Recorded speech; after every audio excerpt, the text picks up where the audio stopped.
The Galactic Council met inside a shining hall built above a dying red star. The hall was huge, with long glass floors and tall silver walls. Leaders from 12 alien races sat around a floating circle table. They were old, powerful, and proud. But today, something unusual happened. A human messenger had arrived. He was the only human inside this place, and every alien eye watched him with cold curiosity. Humans were still considered young and small by the older races. To them, humanity was nothing more than a new species trying to survive in the galaxy. The human stood straight and calm, holding a sealed message.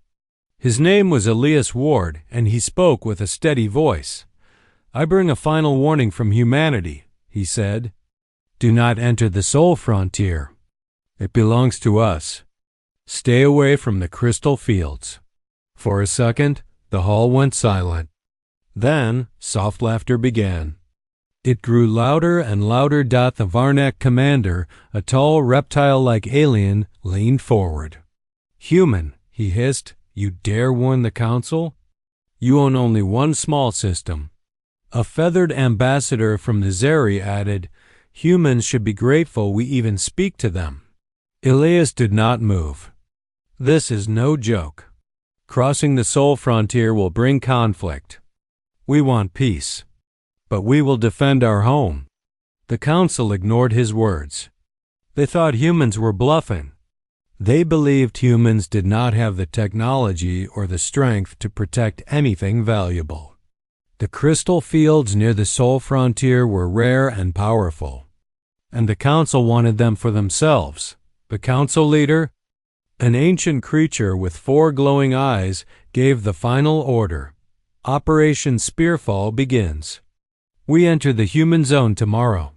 Elias's face stayed calm, but his eyes hardened. He bowed once, turned, and walked out of the hall. No one noticed the final message he whispered into his wrist communicator. They crossed the line. Prepare the response. Far away in the Sol system, on a secret base hidden behind Earth's moon, a signal flashed red. Captain Mira Hale opened her eyes as alarms lit up the room. "They finally decided to invade," she said quietly. Across human space, silent ships woke up. Weapons powered on. Cloaked fleets hidden in asteroid fields began to move.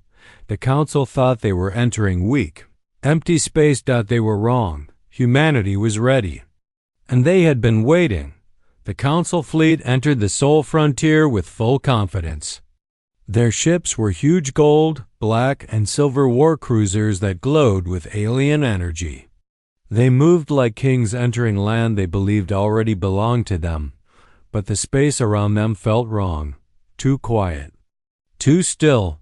Admiral Corval of the Varnak Empire stood on the bridge of his flagship. He looked at the black emptiness ahead and frowned. "Strange," he muttered. "No patrol ships. No human stations. Nothing."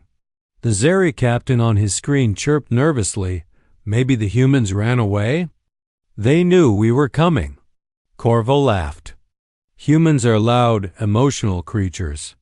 They do not run, still." Something felt off. As the fleet moved deeper into the frontier, small glitches began to appear. First, their radar flickered. Then navigation systems shook with static. Communication screens blinked like dying lights. A Council technician shouted, "Sir, our systems are being jammed from multiple directions." Corval's eyes widened. "By whom?" Before anyone could answer, a voice spoke through every ship, not loud, not angry, just calm. "You were warned." The bridge fell into complete silence. Every alien froze. It was a human voice. Then, one by one, dark shapes appeared in the emptiness around them. Ships that were invisible a moment ago now faded into view like ghosts. Human stealth ships. Slim. Sharp, silent. Hundreds of them. The Council fleet suddenly felt small. On another screen, a giant shadow moved behind the sun's glare. At first, the aliens thought it was an asteroid. But then lights activated on its surface, thousands of them. Massive human war platform revealed itself. Project Helios. It was larger than any council ship ever built. Its huge metal body stretched like a dark city floating in space.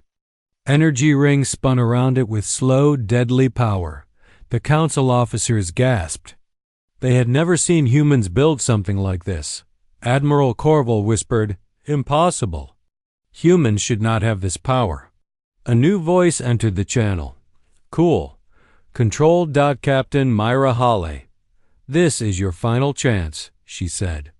"Leave our space, or face consequences." Some alien commanders looked ready to retreat. Others wanted to fight. Confusion spread across the fleet, but before any decision was made, one panicked council warlord fired a shot. A bright beam shot across space and hit a human outpost. Mirahala narrowed her eyes. "So," she said softly, "you chose war." And the trap closed.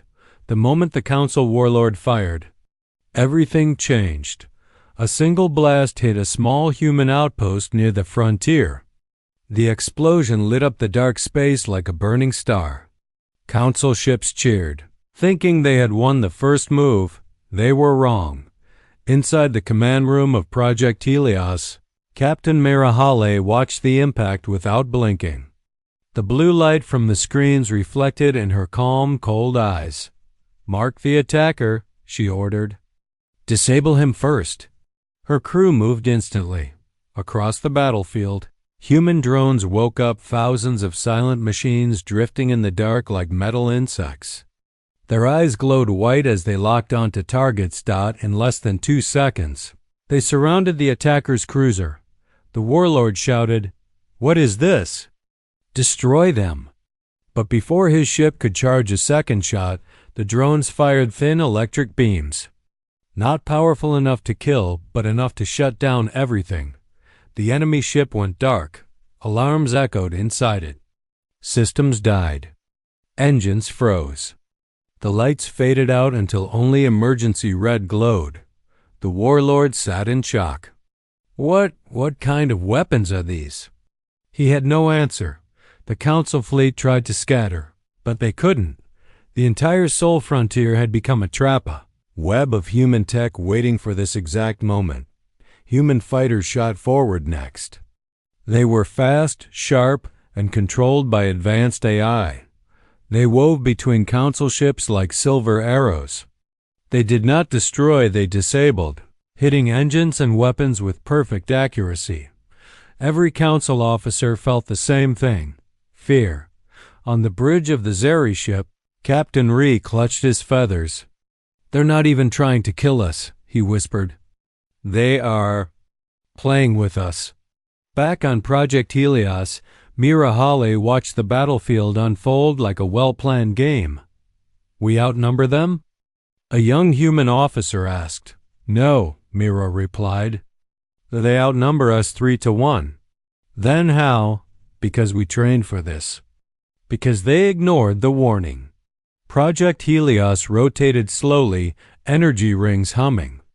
A deep pulse rolled through space. Mira raised her hand. "Send the message." A human voice broadcast to all ships, "Stand down.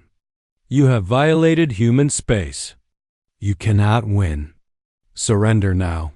Some aliens wanted to fight. Some wanted to escape. But none of them wanted to face Helios. The council came to take the Sol frontier by force. Now they understood the truth. Humanity was stronger than anyone believed. When the fighting stopped, dozens of council ships floated in silence. Engines were dead. Weapons shut down. Only emergency lights blinked inside their dark corridors. Human drones hung around them like quiet watchers. No one dared to move. Soon, transport beams activated, and captured council officers were moved to a secure chamber inside Project Helios. The room was simple gray walls, bright lights, and a long metal table. No guards, no weapons. Only calm silence. Captain Mirahale entered. Every alien watched her carefully. She looked young, But her eyes carried something older experience born from hardship. The Varnic Admiral Corval finally broke the silence. Why did you attack us with such precision? Why not destroy us? Mira sat down slowly. Because humanity does not need to show brutality to prove strength. The room shifted. Confusion spread. A Zeri officer asked, "How did you build this war platform? You were not this advanced before." Mira pressed a button. A hologram appeared in the air, 3 giant images glowing above the table. The solar flare catastrophe. The great ice collapse. The colony war of Titan. These, Mira said, are the disasters we survived, alone. The aliens stared. We did not have a council. We did not have advanced allies. We had no one to help us. So we adapted. We learned faster. We built smarter. We evolved. She showed strange machines, human engines powered by crystal energy. Weapons that controlled lightning.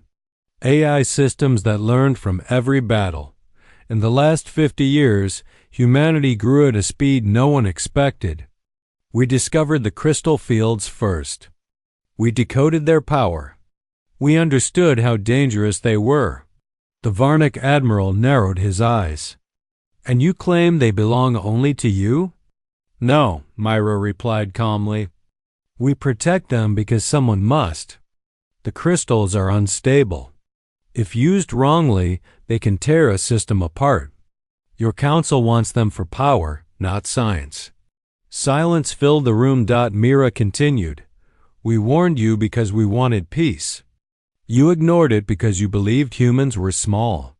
A cold truth settled over the aliens. They had misjudged humanity. Her final words were quiet, but sharp. You did not enter to explore. You entered to conquer. And now you face the cost of that choice. The aliens realized something heavy. Humanity did not grow strong by accident. They grew strong because they had no other choice. The Galactic Council fleet hung helpless in the Soul Frontier. Their ships were silent, their power gone, their pride broken. Human drones circled them like patient hunters, waiting for the final order. Inside Project Helios, Captain Mira Hale stood before the council officers. Her voice stayed calm, but every word carried weight. The battle is over, she said. But the punishment is not. Admiral Corval lowered his head.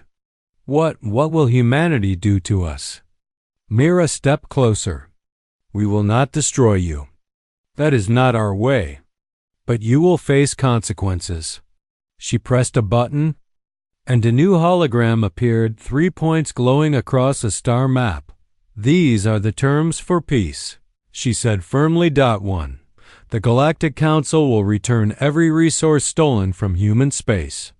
2. The Council will pay a massive energy fine for violating the Soul Frontier. 3. Humanity will receive a permanent seat above all others in the Council chambers. The aliens gasped. A Zeri officer whispered, Above. All others? Yes, Mira said. You ignored our warning. Now you will follow our leadership. They knew they had no choice. Their weapons were dead, their fleets trapped, and humanity had shown a level of power none of them expected. Slowly, one by one, the alien representatives nodded. Double quotes we accept, Admiral Corval said quietly. Humanity has earned its place. A soft signal chimed across the battlefield as human forces powered down their weapons. Drones drifted back. Fighters returned to bases.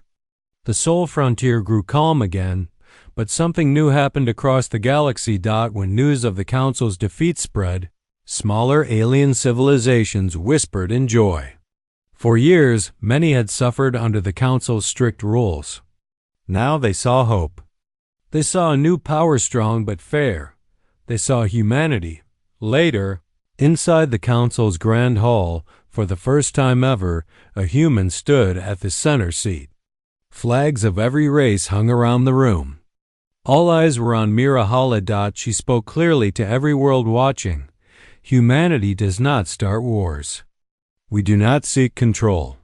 But if danger comes to our home or to the galaxy, we will rise. And we will end it. A powerful silence followed. This day would be remembered forever. The day the Council ignored the warning. And humanity made them pay. Humanity had stepped onto the galactic stage, and now the galaxy would never be the same.